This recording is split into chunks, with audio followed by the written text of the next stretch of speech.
Pen drive কেনার সময় বা ল্যাপটপের পোর্টে ইউএসবি 2.0, 3.0 বা টাইপ সি দেখে কনফিউজড হয়ে যান?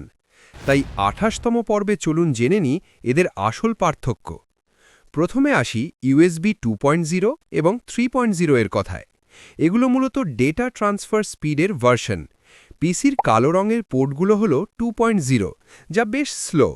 মাউস বা কিবোর্ড লাগানোর জন্য এগুলো ঠিক আছে, কিন্তু নীল রঙের পোর্টগুলো হল 3.0, যা আগেরটার চেয়ে প্রায় 10 গুণ বেশি ফাস্ট।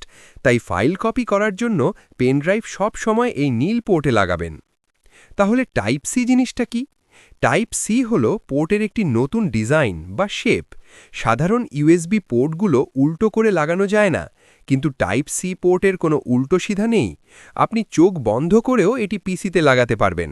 শুধু তাই নয়, এই ছোট্ট টাইপ সি পোর্ট দিয়ে সুপার ফাস্ট ডেটা ট্রান্সফারের পাশাপাশি ল্যাপটপ চার্জ দেওয়া, এমনকি মনিটরে 4K ভিডিও পর্যন্ত দেখা যায়।